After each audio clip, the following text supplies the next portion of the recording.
This is one of the Tallahassee live videos. It's 8:22 there right now. And my girlfriend says it's a little windy, but it's not bad yet. So we'll go to the other one in a second. This is Lisa Herman, BTV News. That means, in all likelihood, Sarasota, there's Florida, going to be less damage. But we could expect to see down power lines. We could expect to see power out for days or weeks. The problem is, they don't really know what, they can't monitor what's happening right now because this storm is happening in the middle of the night. They had been hoping the way the storm was going, that it would actually happen during the day, it would pass, they would get to go out and start assessing. Now it's happening in the middle of the night. As we were talking about before, we're expecting the winds to start subsiding around 2 a.m. Around that time, just before dawn, we are told they hope to start sending those emergency teams out there to start doing the post-storm assessment. Anderson? Alex, appreciate that. Be careful. We'll check in back with you shortly. Let's go to Miguel Marquez, who is in Punta Gorda South, where Alex is. Still bad conditions. I know there, Miguel. Yeah, it may not look like it, Anderson, but we have dodged a bullet here in Punta Gorda, at least for now. The wind has really picked up. We're getting some gusts as high as 80 miles per hour here. It's probably a steady wind of about 50, maybe 60, but the fact that that storm took that jog over to the west, over to the east, means that we're probably not going to see the storm surge that emergency officials were expecting. We have had a fairly large power outage here. Emergency operations folks say that about a third of the area, a third of the town is out of power. We did see a transformer. I saw a transformer, the telltale sign of a transformer blowing a short time ago. So that also happened. It looks like for the moment this town has dodged a bullet. Back to you. That would certainly be good news. But again, obviously with that potential storm surge, because you've been seeing that water go out, it's always, you always don't want to predict what may happen with that. I think back 2005, folks in New Orleans thought, they had dodged a bullet and then woke up, obviously, with surges of water coming. Not to say that this storm for the area around Punta Gorda is going to be anything like that. But again, that phenomenon we see, Miguel, is just so surreal, that you've been showing us all throughout the evening of that water receding, the same kind of thing we've been seeing here on the river. But to see it in the marina, that you were in earlier was so strange. Again, I just want to show the water here, the rain on the water here, just sweeping across, and we've seen about 3 or 4. I think we've now seen 4 transformers light up the night sky over the last several hours. Miguel, just in terms of debris, in terms of moving around in Punta Gorda, obviously streets are deserted. I certainly hope, and I assume first responders aren't able, but is it possible to move around? Is there debris on the ground? There is some debris. It is fairly minimal. The newer trees, a lot of them have been uprooted in town. The storm surge that they were expecting here, because the eye has moved so far to the what it was earlier today, but it is just getting swept with wave after wave, sheet after sheet of just this driving rain, which is now in some ways moving almost horizontally, not as much as you see at the height of a hurricane. Alex, who's about 50 miles south, was saying that the worst is about to be in Sarasota in the next hour or so. We are not looking at the worst until maybe two or 3 hours from right now. We are, of course, going to bring all of that to you as it happens. I want to go to Bryn Gingras, who is in Orlando, where they have been seeing, obviously, that's the thing about this storm, Don. All of Florida is seeing this storm. All of Florida is being affected in one way or another, to lesser degrees or to greater degrees. Bryn, how are things right now in Orlando? Yeah, Anderson, everybody came to Orlando to escape the coast because they were worried about their homes, and now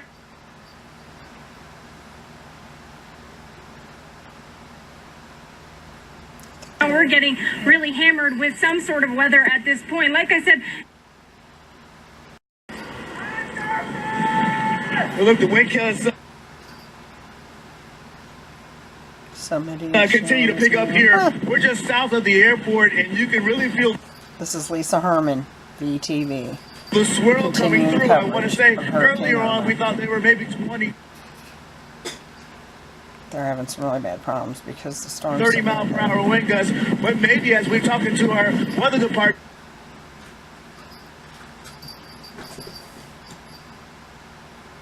we've experienced as much as 60 to 65 mile per hour wind gusts. And I can tell you, we can see debris flying all over the area here, and especially when it comes to power.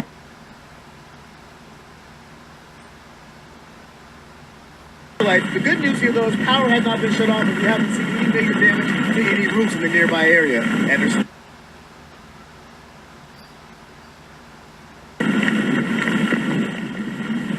And Ryan, just in terms of the worst, I mean, obviously, next 2 or 3 hours, that's probably when,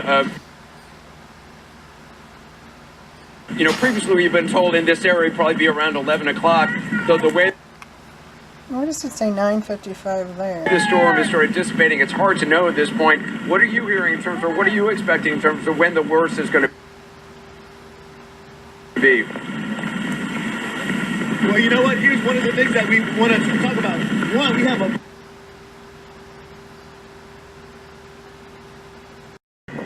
This is Lisa Herman, VTV.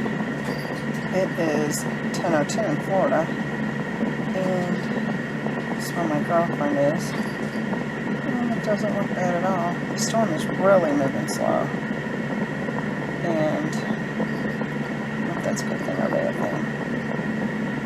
But it's down to Category 2 now, so that's a good thing. And that's about it. Lisa Herman, VTV. Thanks for watching. This is the second live feed from Tallahassee, Florida, Innovation Park, Sunday, September 10th, 2017. 22. Well, I know it's 10:03 there. I'm not good with the military time anymore. It used to be when my dad was in the military. Anyway, nobody cares, Lisa. Thank you. So this is Lisa Storm Herman, and I have one more live feed from Tallahassee that I want to show. Thank you. Here is one more view, which you really can't tell, but it looks like it's starting to rain there in Tallahassee. Oh, it's not raining in the other two places. Maybe that's not rain. Maybe that's dirt on the window because it's night. This was the subdivision. Those are my cats fighting. Probably Bootsy or Tessie beating up my poor Herman. Anyway, this was the one of the subdivision that I had earlier in my daytime videos. So that's what it looks like at night. You really can't see anything. And my battery's going to die. So this is Lisa Storm Herman from VTV saying good night, Florida. Okay, I'm back. I'm amazed how quiet it is. Look, there's somebody coming home. But other than that, everybody's really quiet. In all the videos of Tallahassee, everybody's really quiet. Oh, duh, Lisa. They're all in the evacuation centers. Yeah. Most of them, anyway, I guess. So anyway, it's my inside arm. Really quiet. Kind of freaky. So, how are we going for now? Lisa Herman. Lisa Storm Herman, VTV.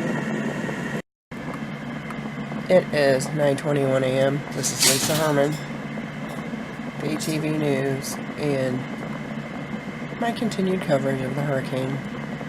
This is Tallahassee, and where my girlfriend is, Tallahassee, and this is what's going on there now. Still nothing really significant, a little rainy, and that's a good thing.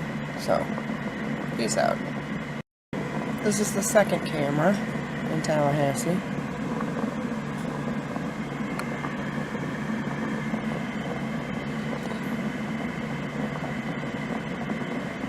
And as you can see, there's not really a lot going on.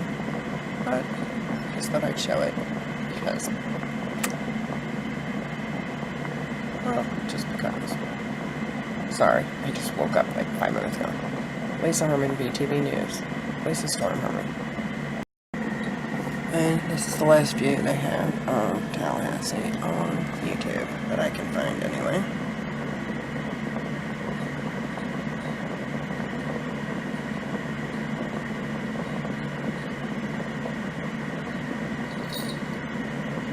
So now we will go to the continued coverage of the hurricane and see what the storm surges and everything are doing. Conference from the city of Miami, updating conditions after the storm. You know, something that was echoed here, which we've heard on our air earlier today, which is please don't go out and sightsee. You know, power is out. There's still debris on roadways, so just urging folks to leave some time for officials to start the cleanup process. And there are some areas that you can't get into, right? And certainly down the Florida Keys, Monroe County is one of those spots. So as we continue here in Tallahassee, you know, we are getting the last of Irma this afternoon in the area. It will be tropical storm force wind gusts. We've been feeling that already. You know, in downtown, as you've been watching behind me, I know it doesn't look that bad, and it's honestly not that bad here. We've got some rain, we've got some wind. At times the wind does pick up when I can feel it. I'm a bit sheltered in here by the buildings. But outside of town, there's a lot of reports of trees down on roadways, actually becoming too numerous to kind of keep track of, because there are a number of just local neighborhoods that have got trees down, and there are even reports of trees on houses. So I urge caution. I urge you to still take this very seriously, even though I know right here it's not as bad as it has been in other parts of the state, for sure, and even considering what's happening right now across the south and east. But scenes like this is just a block away from where I am, actually, a tree down, and this would be a tree that probably didn't have a real strong root system, as is the case with many of these trees that are sort of planted in the sidewalk. And but there's lots of these kind of trees. There's, you know, a very nice canopy of trees here in Tallahassee, and we've had a very wet summer. And so the concern is that the root systems on all trees may be weakened, and that might be what is a factor in allowing some of these trees to come down. So this is not just the case in Tallahassee. Across South Georgia, reports of trees down. Some very heavy rain has been the concern as well throughout parts of South Georgia. You know, schools are out. Leon County schools are out today. Florida State University out today, and this week actually. Florida A&M, and I know I've admitted to you guys talking about you all morning, and I didn't mean to just you know, escaped my list of closings to rattle off. But yes, Florida A&M is also out this entire week. The school closings extend beyond just Florida and South Georgia up into the Atlanta area. Schools are out today and tomorrow. Just got word on Twitter that some schools in upstate South Carolina are out today as well. So a large area taking Irma very seriously now that it is a tropical storm. And I want to mention the new advisory just came out. So for Irma, the latest advisory has the winds down to 65 miles per hour. That's a drop from 70 to 65. So showing that weakening trend. The speed is about the same. It's still moving at about the same. 17 miles per hour is the latest speed. And you know, the concern really, though, is just how far reaching it is, and that even as it's been downgraded, it still has some serious impact. So let's bring in Carl Parker. And you know, Carl, I want to talk about, you know, even though it's a tropical storm, we still could see tornadoes, we still could see storm surge, and we still could see heavy flooding rain. Yeah, there are a lot of threats that are ongoing and will continue through today. And as you mentioned, we got the new advisory from the Hurricane Center. It's now a 65 mile per hour tropical storm, an inverse relationship between the winds and the pressure. The winds are coming down and the pressure is coming up, now up to 975, and it's also beginning to transition into a non-tropical system, with the tropical air wrapping up into the circulation like that and drier air wrapping in underneath, and that will also continue to serve to broaden out the wind field and weaken it. But it's still gusty. It's still gusting to 52 miles per hour in Jacksonville, and then farther up here into parts of South Georgia. Look at the rainfall rates, just tremendous rainfall now coming up into 16. We've gotten reports of water coming into homes there near Waycross, now gusting to 45 in Cordele, and then up into the Atlanta metro, winds steadily increasing, gusting to 37 miles per hour. In Atlanta, you're going to want to keep your eyes on these sorts of banding features where the rain is heavier because the wind is a lot stronger as you go up in the atmosphere. You get off the ground 5,000-10,000 feet, and that wind gets a lot stronger. And so there's got to be a way to bring that wind down to the ground. It's not going to happen through sunshine. There's not going to be a lot of mixing, but where we get heavier rain, that's when it occurs. And so winds may gust to 50 and 60 miles per hour in the Atlanta metro.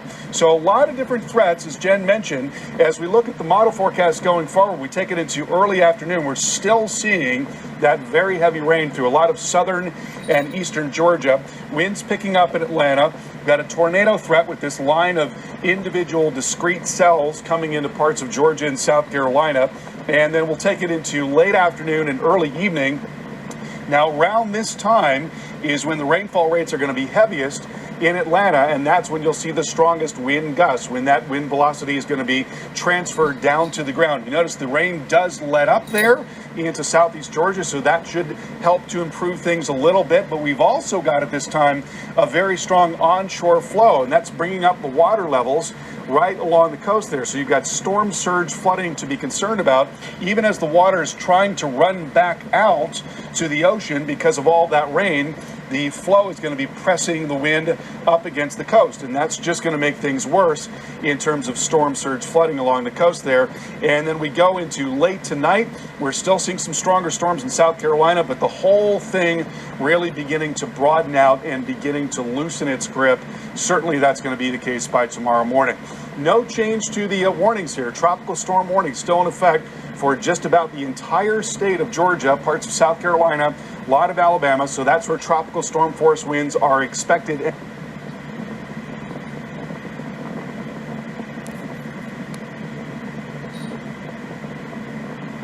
Father, get out of that car.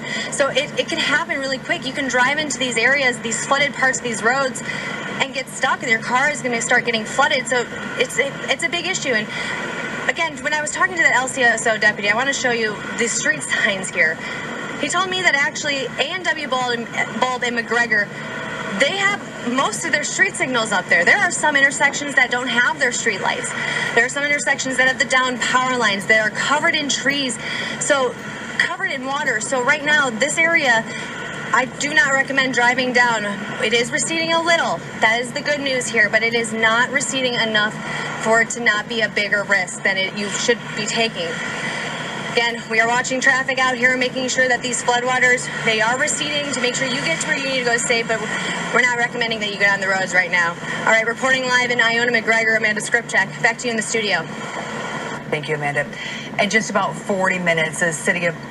Oh, actually, this is that video, that live look at Key West. We keep monitoring it because it's a live chopper video, and they're actually showing us the damage now that we're seeing firsthand from Key West. And you could look, and I believe look at the water. I mean, the water is so high there, and we have seen, I mean, look at the water that's in the community areas down there, and we've seen at one point boats were all pushed together and a lot of damages to some homes. But once again, this is Miguel Amagar from NBC Nightly News, and he's filing a report right now, but he's been giving us some shots. We're trying to get to him when he shows some good shots, because he's really shown a lot of damage where Hurricane Irma made its first landfall before making its second landfall on Marco Island. Right, and speaking of Marco Island, in just about 40 minutes, the city of Marco Island will be giving a briefing on the damage that they don't seem to be fazed by all of the water on this road. Now, again, I've been here for a few hours. I will say that the water seems to have gone pretty high out on this roadway. These cars are going through it. They're creating waves, which is making it slosh up onto the grass. So I want to take you back to this standard camera here and show you again. It comes all the way up to this sidewalk. When the cars drive through, it gets pushed up even more. That's a concern. City officials, they're asking you to stay at home if you can, because there's crews out right now working on down power lines, working to clear these roads. You can see this is actually a street light off to my left here. There's other pieces of debris that are now coming to light that the water has dropped a little bit. I spotted this earlier. This looks to be another piece of that light. So that's a concern. Again, city officials urging you to stay inside, stay off the roads if you can. The good news, this flooded street, First Street here, it's going down a little bit, but it's still pretty flooded, so be careful out there. I'm reporting live here in Fort Myers. Gabrielle Shirley, I'll send it back to you guys. Okay, and we are going to send it to Kristen. She is checking the water levels, and yesterday we saw that drop.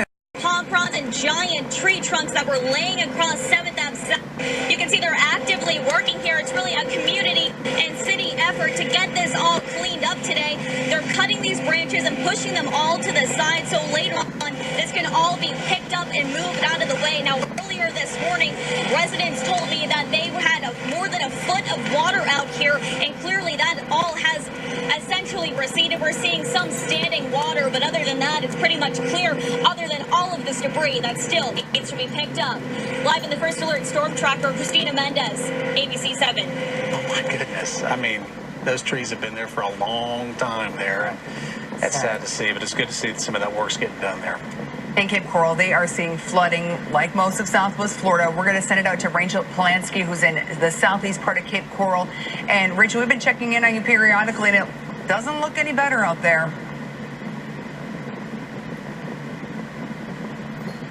No, it doesn't look any better, and this is exactly what our meteorologists have been warning viewers about for the last couple of days, is the storm surge. This is what happens after the hurricane, and I want to show you what it's looking like here. We're at the Yacht Club in southeast Cape Coral, and water levels are at least 4 feet above what they typically are. If you take a look at that far dock over there, it's tough to tell because all the water is over it, but it has actually broken into pieces. We watched that happen. And if you walk with me right over here, you can see what I'm talking about. Here is the dock. Just a chunk of wood now that was just ripped off coming with this surge. Now, if we keep walking this way, you can see that people all day have been stopping by just to take pictures and to look at the water, like these two girls right over here. Nice to see you guys again, Daphne, Sophie. So tell me, you've lived here your whole life, and you've never seen water levels like this? I've never seen anything this high before. It's crazy. And what are you thinking? Is it a little scary, or what's going through your mind? It is a little scary because once the water's done, there'll probably be a bunch of dead fish everywhere, and it'll probably smell bad. And now you guys rode out the storm in your house last night. What was that like for you? It was pretty warm because there's no air conditioning. It was really dark, and yeah, we had limited food. But you're feeling good today. The house is in one piece, and you guys just wanted to come out and see, you know, what the water looks like. Yeah. All right. Well, thanks for talking to us. We appreciate it. And like I was telling you, right now it's about 3 or 4 feet above the normal average here. I was talking with my colleague, NBC2 meteorologist Kristen Kershane, a few moments earlier, and she was telling me that downtown Fort Myers, she looked at the water sensor down there, and those water levels are about 3 feet below normal as well. So this is, you know, what they've been warning you about, and now we're seeing it firsthand. All right, I'll send it back to you guys. He also remains in trouble this morning, and Don Daler is there. Don? Good morning. Yes, it's getting much more intense here. In fact, we've just been notified that tropical storm force winds have reached the capital city. When we were on the way here a few days ago from Savannah, we saw rivers of storm refugees flowing up I-75, I-95, I-10. Most of them were headed north, but quite a few were coming to Tallahassee thinking it was going to escape the worst. So you can imagine their dismay when an ominous turn happened just a little over 24 hours ago. And now they're hunkered down in hotels like this and in storm shelters throughout the city. The good news is that Tallahassee is 200 feet above sea level, 20 miles from the coast, so storm surge isn't a danger. What is a danger are these winds and these power lines. Now, Tallahassee has a lot of trees. When Hurricane Hermine came by last year, about 2/3 of the city was without power. That's their concern now. So in fact, they have power crews out, even at this moment, trying to restore power to the tens of thousands of customers who have lost it. It's only going to get worse. Once these winds reach 35 miles an hour, those utility crews have to pull off the street. So everybody's hunkered down here. Jeff. Yeah, and Don, it's impossible to predict where those power outages happen. We appear to have maintained power throughout the evening here, but if you look out, there are vast areas where we do not see power on and may not be back for days.